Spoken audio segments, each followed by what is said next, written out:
Welcome to another episode of Let's Talk Buffs. My name is Mario Vitanzi. With me, as always, is Zach Seegers. And in case you haven't noticed, when Zach and I talk to adults or kids or anybody, we keep our hats and our sunglasses on. Why? Because we attended the 3-0 University of Colorado, and we don't give a damn what Jay Norvell says or does. But that being said, Zach, we are going to discuss some of what he said and some of what he did. Before we get started, make sure you follow us on Twitter. You can find me at Vitanzi Therapy. You can find Zach at Zach_Seegers. And what's the LTB Twitter handle or X handle or whatever we're calling it? At the LTB Podcast. And then, of course, follow the Godfather at Brandon Perna. I'm sure if you're watching this, you 100% are. And if you have a Twitter/X and you're not following Brandon Perna, it's not worth having a Twitter/X. But anyway, let's get right into it. 43-35 double overtime win, Zach. Arguably the greatest Rocky Mountain Showdown of all time. Certainly the best I've ever seen. Probably the best college football game that I've ever seen. It was incredible, but everything leading up to it, I know you wanted to talk about this. The fanfare, college game day, The Rock was there, Lil Wayne, Offset, the list goes on and on. I know you were up there for a little bit of it, Zach. What was the atmosphere like? Yeah, I stayed for the whole thing. I got out there late. I was up in the press box. Which was amazing. I got to say, I went to the Nebraska game. I went to the CSU game. I think people would be surprised to hear the CSU game's atmosphere was better. It was even louder. Like that building was exploding early. And then as things got ugly, it quickly went downhill. But yeah, that atmosphere is unlike anything I've ever seen. The campus was swarms everywhere because you had all the people who went to Big Noon kickoff. You had all the people who went to game day. You had all the people looking for all the different events. And then you kick off and you have Lil Wayne come out right after Ralphie to lead the team onto the field. Well, and Ralphie's already the best entrance for any team in any sport. Yeah. Like 100%. It's awesome. And then you add a top 15 most prolific rapper. Like, let's get the subjectivity out of it. Just objectively, who's been most successful at rapping? Lil Wayne's in at least the top 15, probably top 10, maybe even a Mount. Yeah, I think he's starting to get into. I mean, after Saturday, Zach, I think he's easily top 10, top 5. and he led the team out onto the field. I loved what Shiloh said after the game. He was like, "Man, if I was CSU and I saw they have a whole wild animal out here running and they got Lil Wayne, I would have been scared." And I mean, that atmosphere was just unreal. That alone is a gift that Coach Prime has given to Boulder, Colorado. 100%, and hopefully the next gift they get is a bigger scoreboard or bigger jumbotron on the student section side of the field and better speakers and a sound system. I'm sure that's with all the money that he's bringing in. I mean, he could probably get a video board that goes all the way around the entire stadium just from his sales of his sunglasses, which you haven't pre-ordered from Blenders. They have their own specialty Prime sunglasses, and we're not getting paid to say this, but Blenders, if you see this, maybe give us a free pair. We're on your side. I pre-ordered mine. I'm sure Zach did. I'm sure a lot of people watching did. And he made something like, they said like $4.3 million, I think they made with the Blenders. Blenders came out and said, "Oh, we found our Michael Jordan," which is insane. And that's what we're working with. So again, anyway, let's move on from that. Just no big deal. Just me and Zach trying to get sponsors for the show, aside from just, myself and Vitanzi Therapy. It's interesting. Sorry, you know who really deserves a free pair? Jay Norvell. Yeah. I mean, my God, he made Blender millions of dollars with his silly little comments. My favorite game day sign, again, going to the environment, I saw a Boulder student said was, Jay Norvell only wears shades when talking to children, ... suspicious. And I'm like, yeah, that's odd. It was a lot of good signs. It was great energy out there.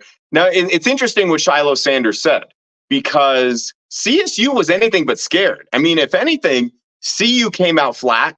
They were not ready to go at the beginning of the game, and the Rams punched them in the mouth a little bit. They had the new quarterback, and he didn't look like much physically. Like, from a physical standpoint, Shedeur Sanders looks like a much better quarterback, but that dude could straight up sling it.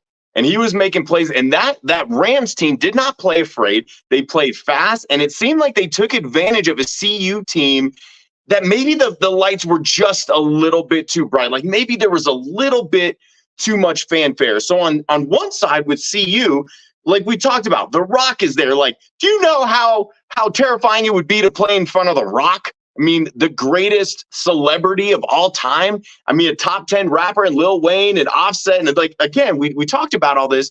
But what I think we need to keep in mind, Zach, is these kids are late teens, early 20s. This is so much attention. This is so much pressure. It's really hard to come out and then subsequently live up to all of those expectations. And then on the other side, you have the CSU Rams who are there like, they're 20-point dogs or 20-plus point dogs. Nobody gave them a chance. And if anyone is telling you that they did give them a chance, they were lying, because nobody realistically thought that they were going to be in this game. So they kind of came in with an F it, what do we have to lose attitude. And you could tell CU played tight, CSU played loose. And that was why the Rams really dominated the majority of the game. Yeah, I mean, you talked about the offensive struggles. It was absolutely crazy from what has been one of college football's most prolific offenses. The Buffalo's first 10 offensive possessions featured one turnover, or actually I think two turnovers, a missed field goal,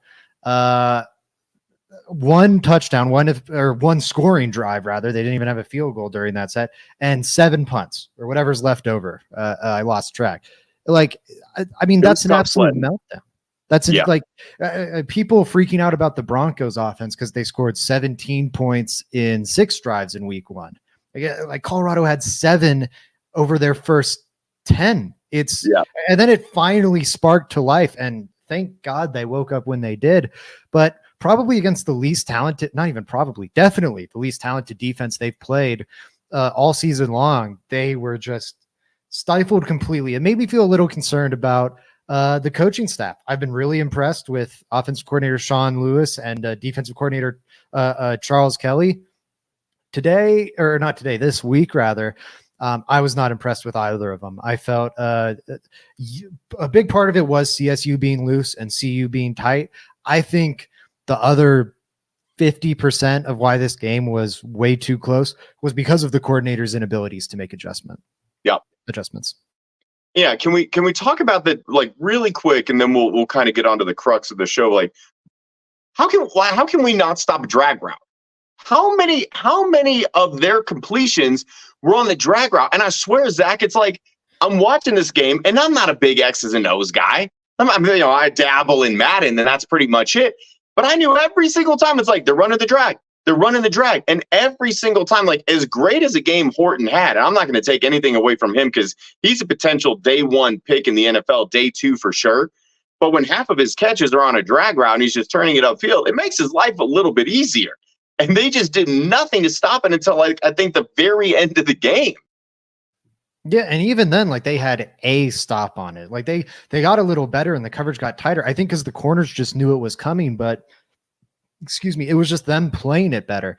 It was frustrating, I swear. And need to go back over the all 22. It's hard to get college football all 22 for my people that know, but working on sourcing some of that.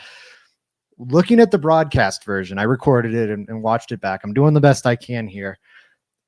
I swear they keep lining. It was so much man coverage and it was so much outside leverage, which means, you lined up to the sideline of the wide receiver. So if you think about it, you're manned up on a wide receiver, you're standing on the sideline side of him, you're outside of him, and he's running inside crossing routes every single time. You're automatically chasing him from behind. And every time Nicolosi was dropping back, hitting him the moment he crossed the middle of the field. Colorado was playing middle field open, so it was there all night long. And goddamn, adjust to some middle field close stuff. Adjust to some zone coverage. Let the drag routes are not unstoppable. They'll beat man coverage with outside leverage every single time. And that's what they did every single time.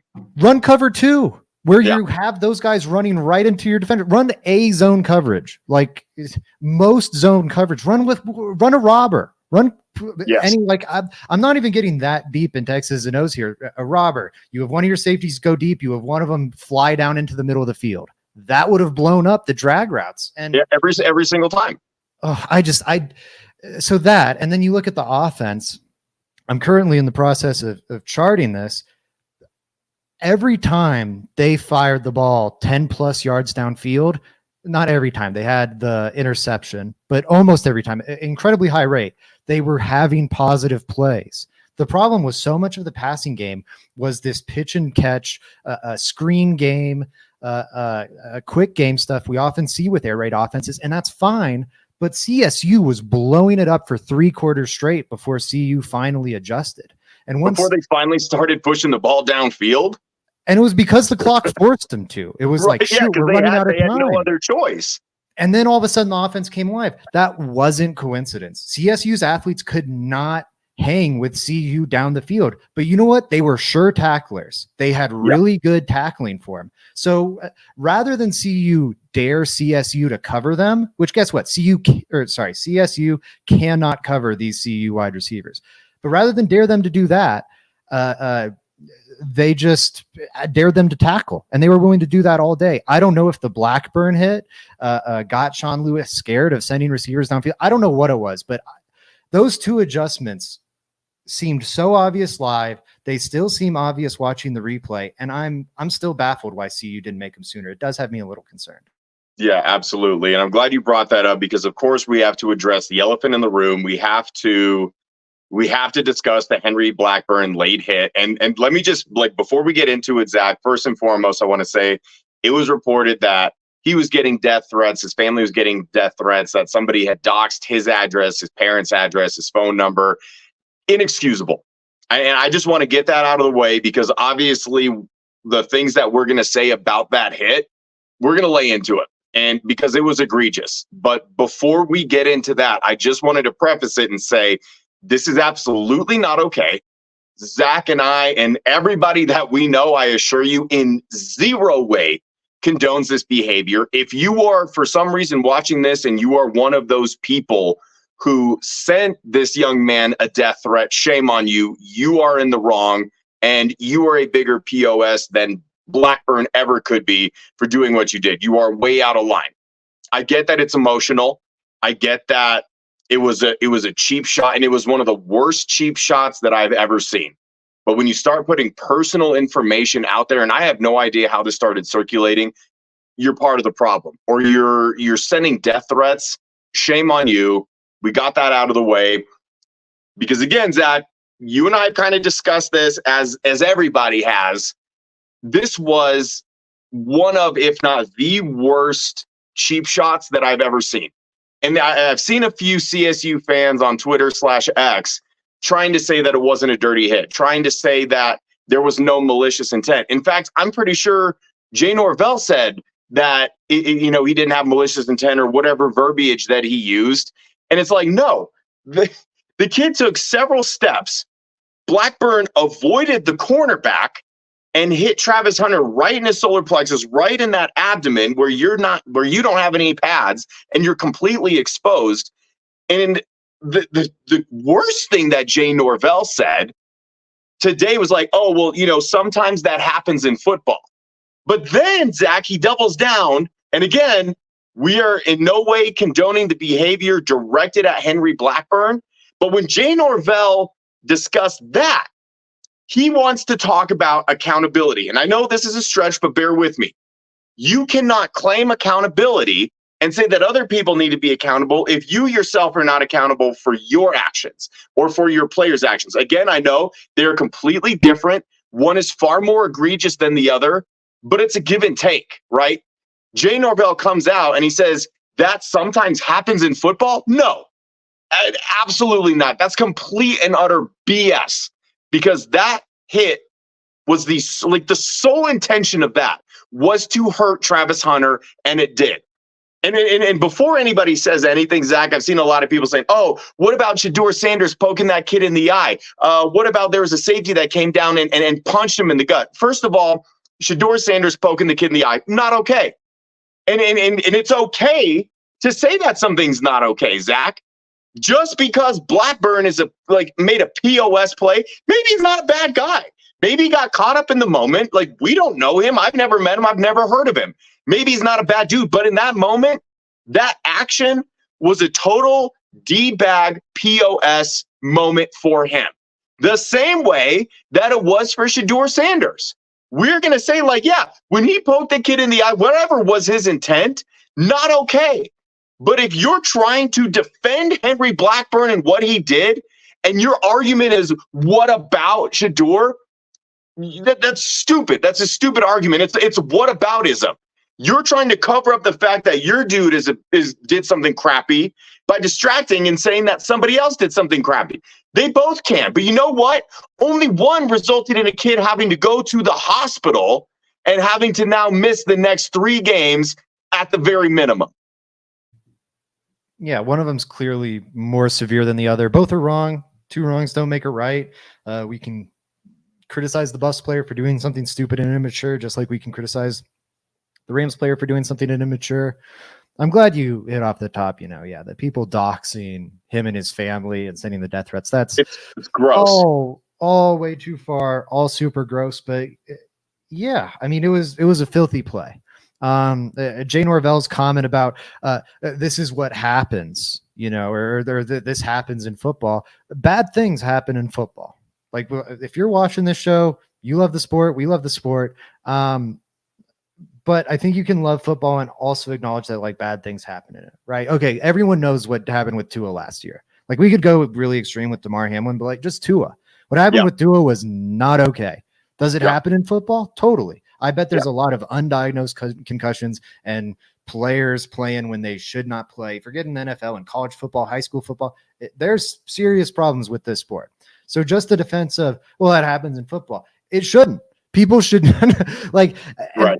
It's going to happen. I understand this is a violent game, but that doesn't excuse it. Like, a kid, Travis Hunter's, I don't know his age off the top of my head, but he's a sophomore. So he's a kid, man. He's a young man, but he's a kid.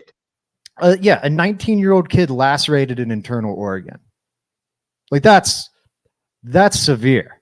And again, Travis Hunter talked about it. Mario, really quick, I grabbed one more video clip. I forgot to give you that. Do you mind if I play this right here? Go for it, man. Yeah, that's what we're here for.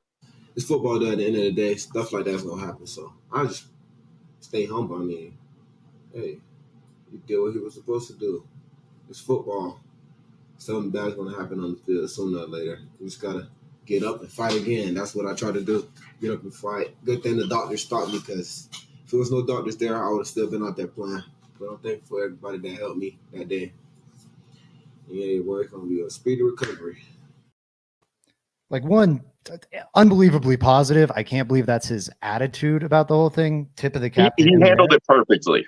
But also, he absolutely did. But also, I just wanted to highlight it for that last point where he talks about, thank goodness for the doctors for pulling me out of the game, because I would have kept playing if they didn't. This could have been so much worse. That hit happened, and he played half a quarter of football with a lacerated liver. Yeah. If he takes another hard hit in the wrong place, very severe. Like, we could have been talking about scary to think about what could have happened. It could have been an all-time tragedy in sports. But Blackburn deserves criticism. He doesn't deserve illegal behavior. I think that's fair. Yeah, absolutely. Now, I know I want to pot up something else.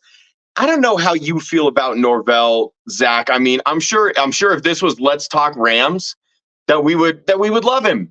That we would love his grit, and that we would make excuses as to why he's a great coach. Like, he's been a coach for a long time, and honestly, CSU played a hell of a game. It was one of the dirtiest games that I've ever seen. Like, I don't know how many unsportsmanlike conduct penalties or personal fouls that they had, but it was almost in the double digits. And they try to disguise it as blue collar, right? They did the silly ass little thing where he's wearing his little mechanic jumpsuit looking thing, and it's the blue collar. Talk about that all you want, man. Like, if that's your message, but clearly this is an undisciplined team. Like, you want to set the tone. You want to get a couple hits and a couple big hits. That's fine. This is continuing throughout the entirety of the game to the point where, Zach, it cost them the game.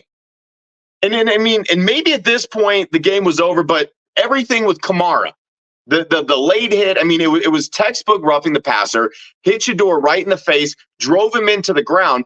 He was by far their best defensive player on that field. I mean, he was single-handedly shutting down that CU offense. He was the one, I mean, he ate that left tackle's lunch all day long up and down the field. 4 sacks given up to Shador, and honestly, he was hurried on the majority of his dropbacks. A lot of them were Kamara. But at that juncture of the game, when you're in overtime and you rough the passer to the point where you're getting ejected because it's another egregious hit, and for my money, that's a dirty hit, Zach. And I know, like, I don't want to get sucked into, like, the speed of the game, and obviously I'm biased, but it felt really deliberate. And if it wasn't, then it was just really stupid. Like, either way, that's a really stupid penalty. That's a really stupid play to make. And then not only that, Jay Norvell is complaining. I mean, do you have that plotted up? He was complaining to the announcer about the officials because his team is undisciplined. Go and hit us. Keep our poise. It's a rivalry. It's a real passionate game. Kids are playing hard. I mean, we got to overcome these penalties. I mean, I've never seen so many penalties called on one team in my life. It's gone beyond hard. I mean, it's kind of chippy. How do you describe it? No, it's a rivalry game. It's supposed to be that way. But we have to play with poise. We talked about playing with poise, one play at a time, and being persistent. And that's what we got to do. Thank you. Maybe I'm reading too much into it, Zach, and maybe we're splitting hairs. But for him to say it that way, like, to me, you verbalize it like that on purpose. That, I've never seen so many penalties called on one team. Like, he threw that in there on purpose, right? Like, and if you're watching, like, let me know in the comments or hit me up on Twitter. If you think I'm out of line, tell me that I'm out of line. And you know, this is entertainment and this is what we do. But to me, that felt very deliberate. And I'm just over here like, you're worried about the penalties, my man. Like, this is to an extent, a poorly coached team. Like, in terms of execution and getting things done and offensive play calling, defensive play calling, that's not what I mean. Like, they did incredibly well with that. But that is one of the most undisciplined teams that I've ever seen. And you went back and watched the film, Zach. And when I was watching, I try to be very in the middle about penalties. If there's a penalty, regardless of the team, I try and be honest and say, yeah, that was a penalty. I did not see anything that was called that wasn't a penalty. And yet he's going to complain about it. And he says that he needs to be poised. So it's like, on this other side, it's like, yeah, your scheme was great, but your kids are undisciplined and they beat themselves in that game. CSU absolutely beat themselves more than CU did, aside from Shador's 98-yard drive, which we'll get into later. What do you think about all this Jay Norvell stuff? Because, like, he drives me nuts now. Like, everything out of his mouth, I've reached that point. It just annoys me. Yeah, I'm with you. It was crazy hearing him talk about poise so much when his team was wildly unpoised. Like, talk about the Blackburn thing, and the Blackburn thing was huge. I talked earlier about first 10 drives, they only had one scoring drive. That was because of Blackburn's hit, which gave them 30 penalty yards. It's a third of a football field that you're just giving to your opponent. It moved them from like their own 40 to the Rams 20 or so. I know that's not exactly it, but it was a huge, that's also 40 yards. But anyways, it flipped the field on them and set up the Buffs' only offensive score of the first 42 minutes of the game. That's crazy. Right. So that cost them. You talked about the one in overtime. The Buffs might have lost in single overtime if not for that Kamara penalty. 100%. You also had a million like blocking procedural penalties that were away from the play that was just undisciplined. And you know what? Colorado had plenty of it too. In the same way, I'll give Norvell absolutely for highlighting poise. What does Coach Prime say? Smart, tough, fast, disciplined with character.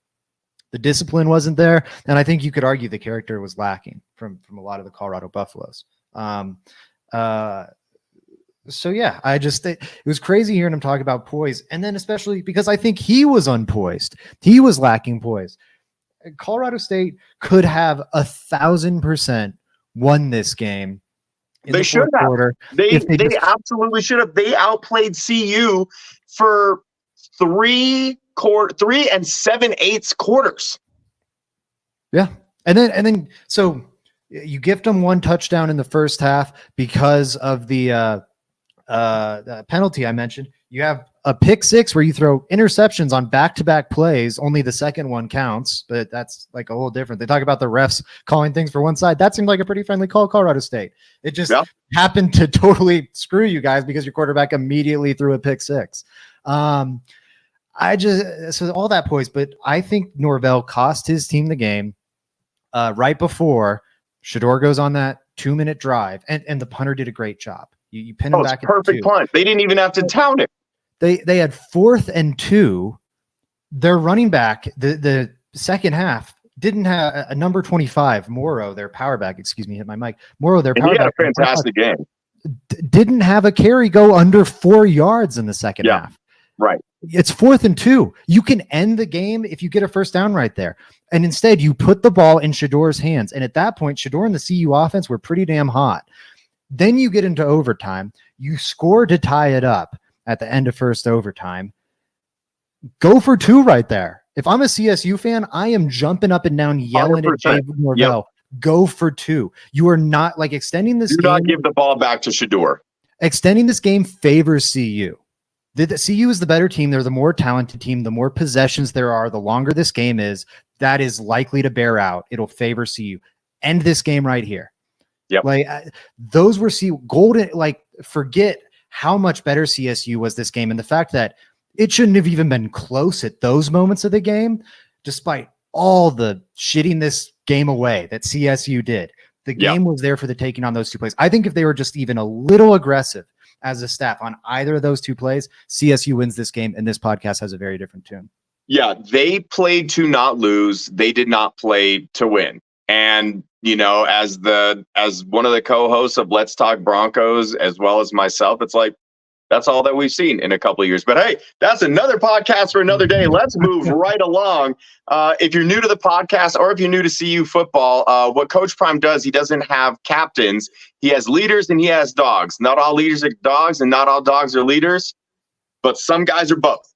So every week, Zach and I give you our leaders of the week and our dogs of the week. So I'm going to start us off. My leader of the week, Shiloh Sanders, perhaps Dion's new favorite kid, because you know that he ranks him. 80-yard pick 6, a massive forced fumble that put a kibosh on a very promising CSU drive. I think CU went down and maybe kicked a field goal, so they did get points out of it, but turned the momentum big time. He was named the Pac-12 Player of the Week. I think he threw in 4 tackles. Shiloh stepped up in a big way. He is my leader for this game. Yeah, 2 takeaways and produced 10 CU points on defense. That's incredibly hard to do. Pac-12 Defensive Player of the Week, and he kept at least 6 points off the board because both of the turnovers that he forced, they were in plus territory and in field goal range. And of course, one of them was a 10-point swing. You do not win that game, and you're probably not in it at the end, and you're not close without Shiloh Sanders on Saturday. That's a terrific point. Yeah, you could say those turnovers generated at least a 10-point swing on that one, and then a 6-point swing on the other. 16 points in a game decided by 2. That's or not 2, sorry, 8, because I'm mixing up with the Broncos. Similar scores this week. In a game decided by 8. Absolutely massive. I loved hearing Coach Prime talk about it after the game, how it was such a cool father-son moment for him. He said he hadn't run that much in years. He didn't think he had that in him still, given the blood clots and everything, but just sprinted down the sideline after his kid and talked about how proud he was of him because Shiloh's been working for this. He said he's always been committed to his film study, but he's played a little timid in the past, maybe been scared of the consequences of jumping that play, guessing wrong, and allowing a touchdown on the other end. And going into this one, he was saying, I'm going to be aggressive. I'm done being passive. I'm going to jump it. And forces 2 turnovers as a result. First one got CU going, got them some much needed points when they needed them. And the second one Colorado State was running the game out right then, and it felt like they were about to score a touchdown that was going to end the game right there. 100%. Yeah. Shiloh punches out that fumble, and that's really, I feel, when the comeback started. So yeah, huge. That was the catalyst for the win. Absolutely. Now we'll say he thought about high stepping at the 50 like his old man, and I think he realized really quickly that he wasn't about to get away with this. So thankfully, he just decided to run it out. Who's your leader for this week, Zach? It's funny, yeah. When he did the high stepping thing, I was worried, like, did he just tear an ACL? Like, not an ACL, a hamstring. I was like, did he pull a hammy? Because he just like it like stuttered a bit, and I'm like, oh god. And then he just kept tearing. So I'm like, he's cool. Another undisciplined moment. CSU player pushing him into the goalpost, giving CU 50 yards. Stuff like that. One of the many personal foul calls. Yeah, from an undisciplined, poorly coached team. It was, yeah. I could go on and on and on about that. It was so gross. Mine's Cameron Silman Craig. Brought over one of the Dion's top guys at Jackson State. Follows him here, and it starts as a backup. Was one of the first guys to earn his jersey number. I think maybe the very first, chose number 7, and yet still did not win a starting job just because the Buffs have a lot of talent in that secondary, especially at safety with Slusher and Woods and Shiloh. And, he was patient. Slusher gets injured, and he's come in and had 2 tremendous games. I think he's been one of the best defensive players on the field in both of these games as a backup. It reminds me of what we saw from Caden Stearns the past 2 years. If you're a Broncos fan, or a PJ Locke over the past several years, just so reliable in those reserve duties and filling in for super talented safeties. And you still feel like you're not dropping off at all. I'm trying to pull up his specific stats here for defense, but he had the 1 interception, which was also huge. That helped spur the comeback. Had plenty of big hits, had one of the only stops in the second half on a CSU run play. Again, they were just mashing CU down the stretch, and Cameron Silman Craig just popped a guy in the hole. Huge third down stop, forces the punt. He was second on the team in tackles. Had that aforementioned tackle for loss, had the takeaway. Man, the Buffs have lots of safety help. I hope they can find a way to continue to keep Silman Craig on the field even after Slusher comes back. Yeah, absolutely. He has certainly played himself into a role. Now we get to the dogs. And I do apologize because I know I took yours. As soon as this game was going on, I texted you. I was like, Michael Harrison has to be my dog. This is the Michael Harrison game, Zach. And we're talking about a star-studded offense with a ton of really big names on it. And the one dude on that offense that doesn't really get talked about is Michael Harrison. 7 receptions, 76 yards, 2 touchdowns, both of which were in overtime, scored both of the overtime touchdowns. Oh, and by the way, caught the 2-point conversion that tied the game, that sent it into overtime. Michael Harrison was an absolute dog. And it seemed like I have more confidence in him and his hands than I think I do in any other Buffs receiver right now. We saw a handful of guys had a little case of the dropsies on Saturday. Again, maybe he gets back to the lights being a little bit too bright, a little shaky, a little nervous. The one guy that was not afflicted, Michael Harrison. He was Mr. Automatic, and he made some fantastic catches down the stretch. And so, I mean, I don't. You can't go with anybody else. Now, obviously, you're going to have to because that's how we run this show. And again, I apologize for taking yours, but I called it, and dibs is dibs. But this is going to be known as the Michael Harrison game, man. What an absolute dog that he was.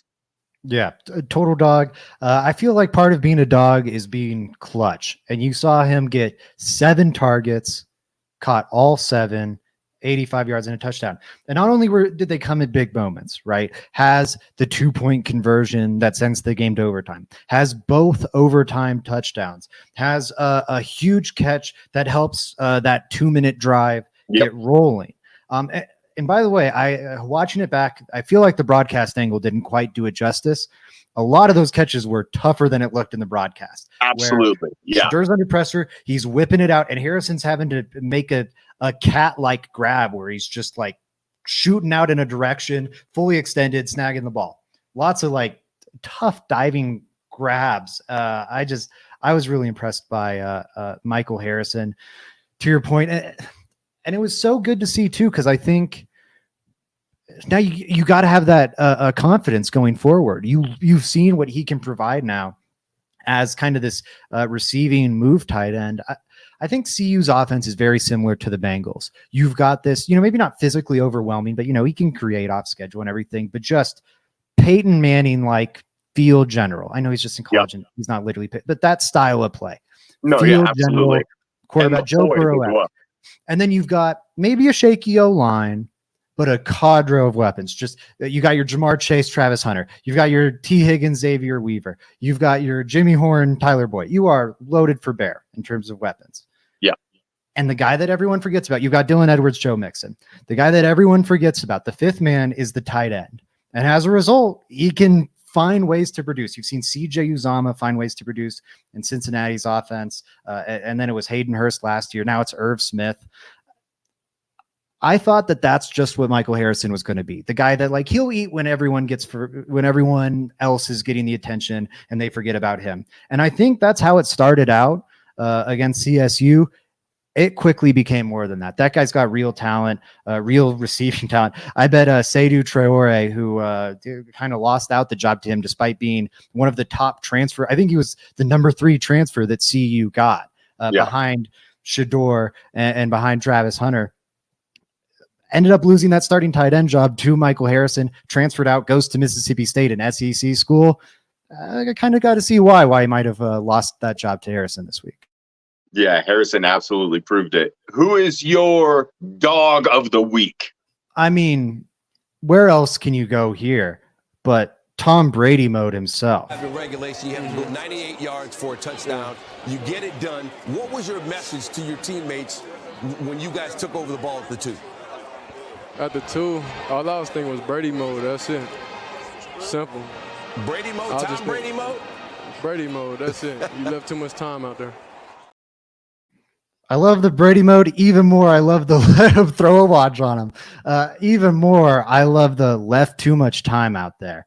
That 2 minutes, 98-yard drive. John Elway's most infamous moment of his career was doing. I was going to say like he definitely missed an opportunity. And again, like it's Colorado. It's not the Denver Broncos.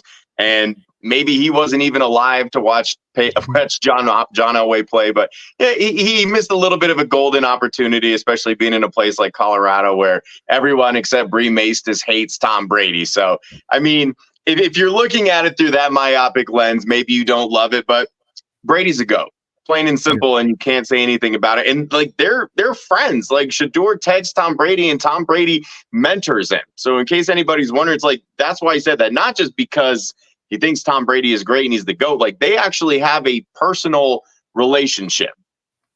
Yeah, and to say the word poise for the 20th time this show, that's what Shador is. Like I'm confident he'll be in the NFL for a long time. Even if he doesn't work as a starter, I think he's going to be a damn good backup. I'm hard pressed to think of a time or another quarterback prospect I've watched, and I'm watching a lot more CU tape than even I do for the draft.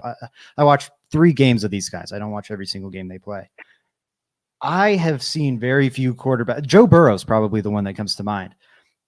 Quarterbacks that have as steady a heart rate as Shador Sanders, and unshakable.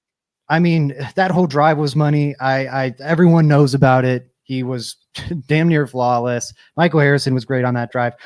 One thing I'd be remiss to not mention, the game tying touchdown with Jimmy Horn shaking Blackburn. Thank you for bringing that up. Shaking the CSU defender completely out of his shoes. Who was that CSU defender? Blackburn. So he got his karmic comeuppance. That is going to carry or stay with him. Fickle bitch sometimes. It really is.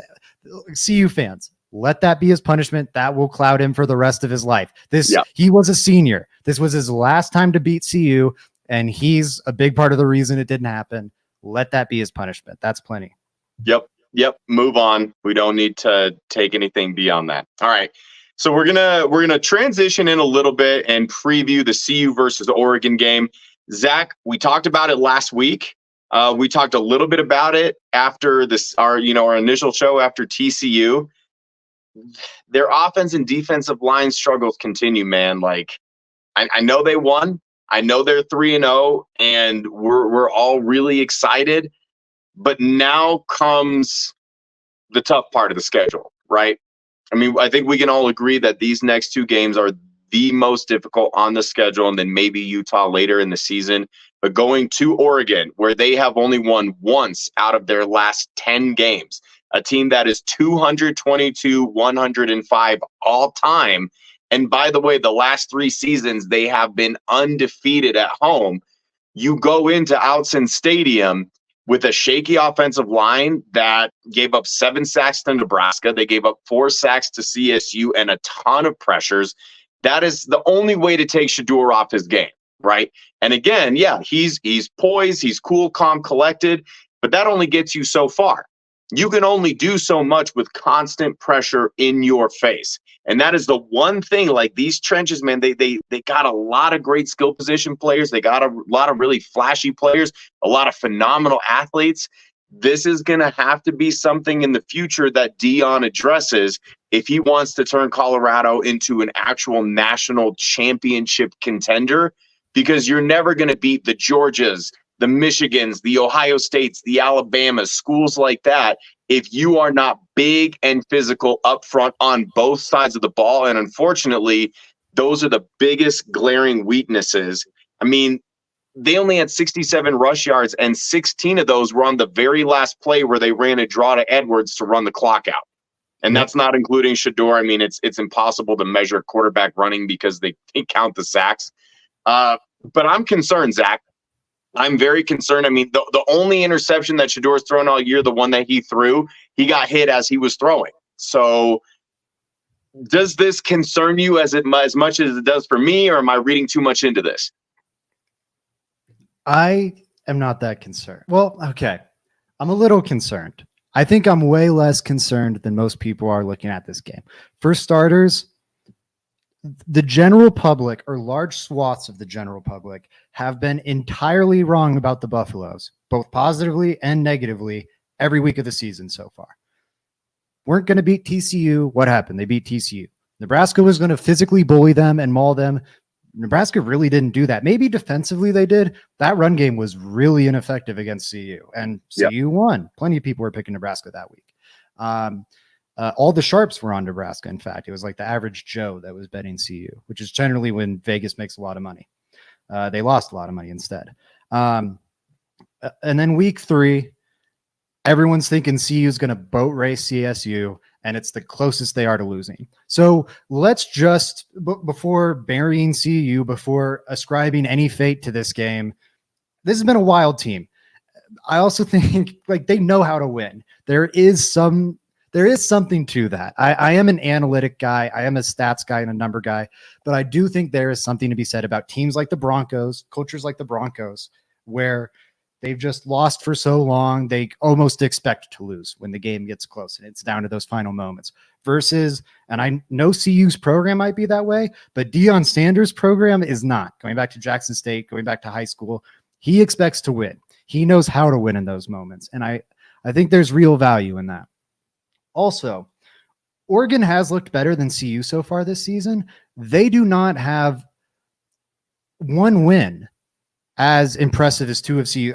You could argue none of their wins are as good as CU's. We'll see what CSU ends up being. I think CSU might end up being a pretty solid team this year. Yeah. Like a bowl team in the Mountain West. Oregon's games so far, they absolutely wallop Portland. Okay, Portland University, real juggernaut there. Oh, yeah. Then they come down to the wire and barely, I don't know if anyone watched that game in week 2, barely by the skin of their teeth. They got away with one. Texas Tech. Absolutely got away with one. And then last week they thumped, I forget, another joke squad. I think like it wasn't Tarleton State, but they smacked another like What is it? FCS. It was like a Chattanooga or Charleston or something with a C. It's I mean, it's arbitrary, right? It doesn't matter. It was a tune-up nothing school. Hawaii. And you're not going to learn a lot. You're not going to learn much from a game like that. No, you're not going to. Hawaii is not a power.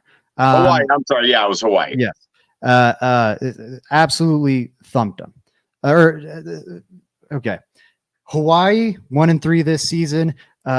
Before playing Oregon, the week before playing Oregon, they had a home game against Albany, New York. Team went from Albany, New York to Hawaii.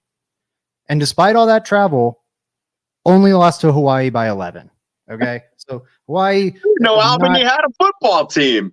Yeah, exactly. Not a superpower. Texas Tech, another one of Oregon's victories. In their first game, they lost to Wyoming in overtime. Okay, well, Wyoming's probably an up-and-coming program. They're not. That was Wyoming's that was one of Wyoming's wins of the season. Their other one was a 31-17 home victory over Portland State. Portland State. Man, Portland is taking an absolute beating. They really are. We're shitting on them a good bit here. But point being, Oregon does not have any quality wins on their resume. They blew out two terrible teams, and they were very close with another bad team. CU has beaten, including a blowout, against quality teams, and then they had a close game against a bad team. Not that different from Oregon. And Autzen is a nightmare place to play in. But CU's done this before. The last time they beat Oregon in Autzen was the last time CU had a team this good. And that was in 2016. That was the Philip Lindsay, Shea Fields, that team. Chidobe Awuzie, that insane secondary, Isaiah Oliver, all those guys. I think that was the team that didn't they play in the Pac-12 championship and 10-2, they kind of got killed out. And then they played Oklahoma State in a bowl game and they got run up a little bit. Yeah. That's the one. That was when I think Bryce Bobo had the game-winning touchdown that game, and then I think there was an interception in the end zone to end it. Yeah, Witherspoon. I think Montez was their quarterback. That was the Montez years. I think Montez was coming in for Lufau that year, but he still had plenty. Yeah, you're right. They were kind of back and forth because Lufau was a little bit banged up.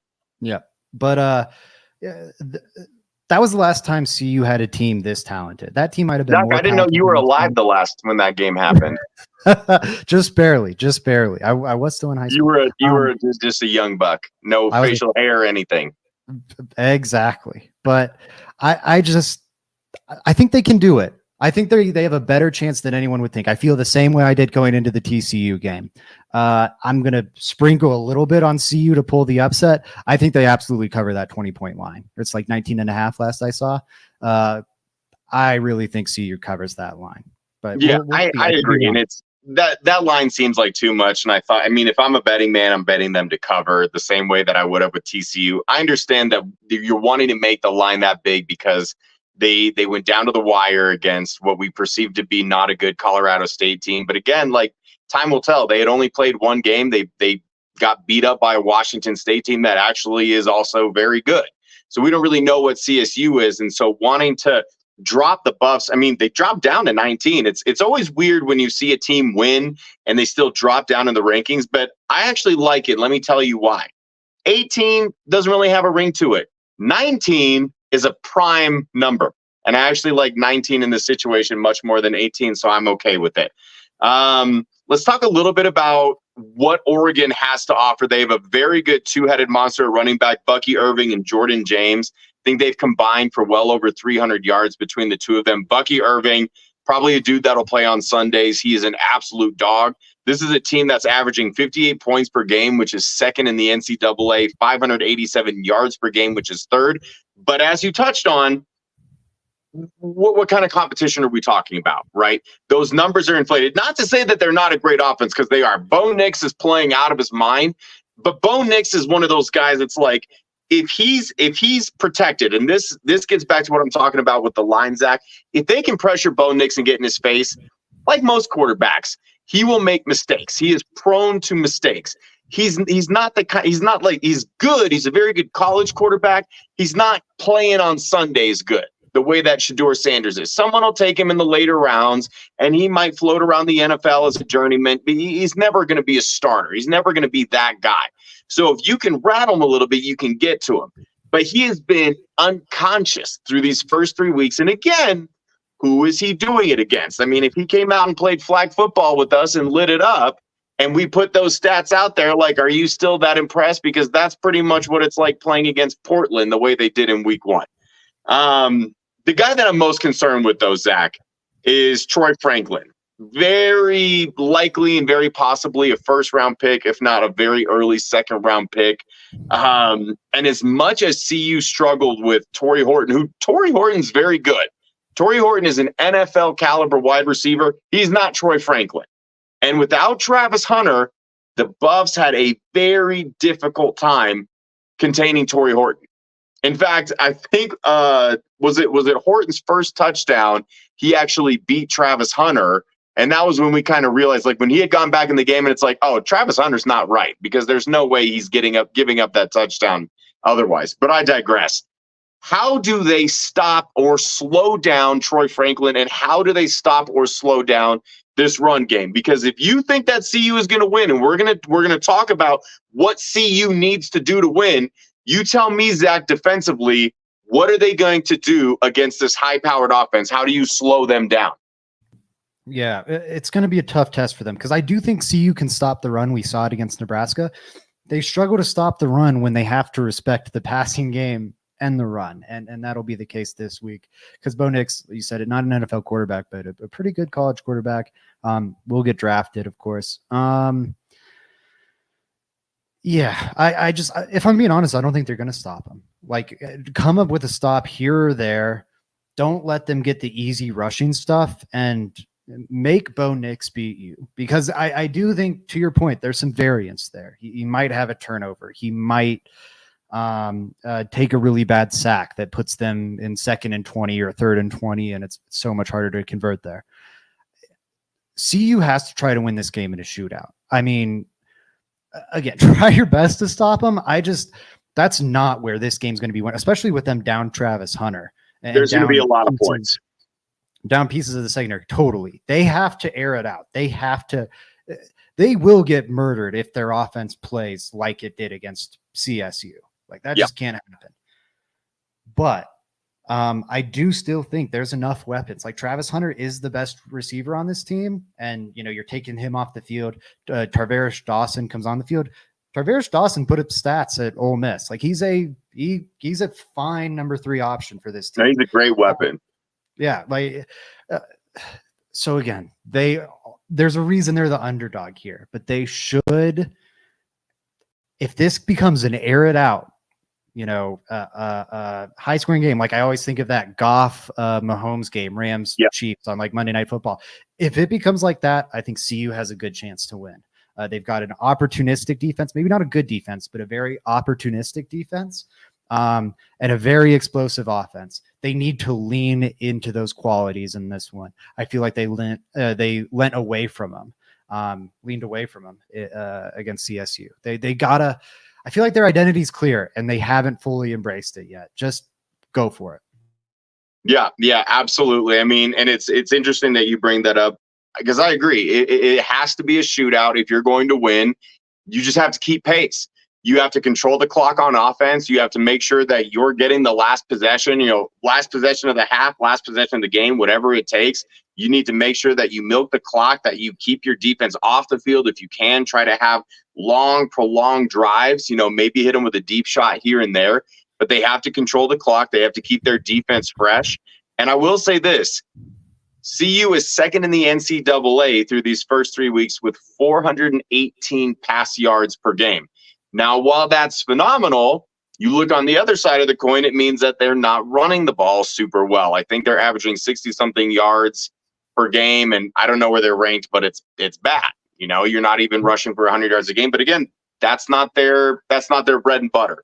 So you're right. It absolutely will be a shootout. And Zach, I asked Patrick Chiotti, who is a big Oregon fan, and I'm like, how can the Buffs beat you? And, Pat's not just a pretty face. He knows a thing or two. Like most things, he's an idiot and he's not very smart. But, with Oregon football and with Broncos football, he knows a thing or two. He's not just a pretty face. And he said their secondary is suspect. It's shaky. And this is not a good matchup for them the way that Shador slings it around the yard. And this is just another instance, Zach, where you really, really wish that you had Travis Hunter, but alas, you can't. And I will say this, if they are able to go into Autzen Stadium and beat Oregon without arguably the best college football player on the planet right now, certainly the best athlete in all of college football, then I think you will really, really have people's attention. Then I think all of a sudden it goes from like a fun story where they're winning a couple of games to this is a very serious contender. So I think we are really going to learn a lot about this CU team, whether they pull off the massive upset again and win this game, or maybe they keep it close, or if they get blown out. Whatever happens, it is going to reveal a lot about the identity of this team, because if they can beat Oregon without Travis Hunter, that is really, really, really something. Unfortunately for our predictions, I'm going Oregon 42-34. Maybe I'm not giving CU enough credit with the points. I'm still a little bit shaken up because the reason they scored so many points against CSU, they went into double overtime, scored 15 points after regulation. So I'm just a little on edge about that. I think that they are going to play a better game against Oregon, but Oregon is an infinitely better team than Colorado State. They cannot come out flat like they did. They cannot go 3 and out. They cannot punt every other possession. They cannot dink and dunk their way down the field. Like everything that they did against CSU for the first 3.5 quarters, they have to do the opposite. I just don't know if they're going to be able to keep pace for all 4 quarters. I think they keep it close and they cover. But again, I got Oregon 42, Colorado 34. I love the pick. I'm going to go Oregon 41, Colorado 38. I do think it'll be down to the wire. I think these are the cardiac Buffaloes. I do think they come up just short in this one, though. Player I'm circling really quick before we get out of here, Nico Reed. Coach Prime brought his Louis luggage and wanted to rebuild this roster, but he didn't want to lose every single player. Colorado lost. Some of them he did think were talented. He did want to retain. Nico Reed, one of those guys. There's been a player in Oregon secondary, the weak secondary you highlighted. One of their better pieces back there was probably the best player on the 2022 Colorado Buffaloes, so that is a very low bar. I would have been the 3rd best player on that team. What are we talking about? For real. But so I'm very curious to see how that goes, because like Coyote highlighted, the Oregon secondary is fairly suspect. It's going to be a key part of this game. I do think we'll see a lot of airing it out. Nico Reed's going to be tested, and first Colorado revenge game we get. There'll be a couple throughout the year. This is the first one. Really quick, just some closing comments. I will say, and maybe you remember the guy's name. I think it was Oregon's like AD or one of their coaches or something when they were talking about Lanning, head coach. Thank you. Yeah, it was their head coach. I mean, I should have brought it up. See, this is why I shouldn't be driving shows, because it requires research, and that's not really how I like to operate. But that's why I got the stats guy Zach Seegers with me, because he fills me in. They have their motivation, right, Zach? I mean, this is what we have started looking for as Colorado fans. It's like, what fuel do they have for the fire? Because every single week there's been something, okay? And they have that now against Oregon, where Oregon's saying, well, what have they done? What have they done? Just at this point, Zach, you're a college football team and you have Colorado on the schedule. You think that you just might shut your mouth? Just like, don't feed into it. Don't give them bulletin board. But like, what is the best thing that can happen out of that? Because I guarantee you the bad far outweighs the good. So thankfully, if you have a shot, they have bulletin board material, and you know that they are going to get up for this game. That is the number one thing that gives me hope. Not just that CU can move the ball and they can throw it all over the yard, or Oregon secondary, everything you're talking about how Texas Tech kept it close and they're not playing bot and all that stuff. No, they have Deion Sanders, who is the ultimate motivator, and they have bulletin board material. And that's what I'm going to hang my hat on, and I will leave you with that. And the fact that Patrick Coyote is an Oregon fan and he's an idiot. Go Buffs. You suck, Coyote.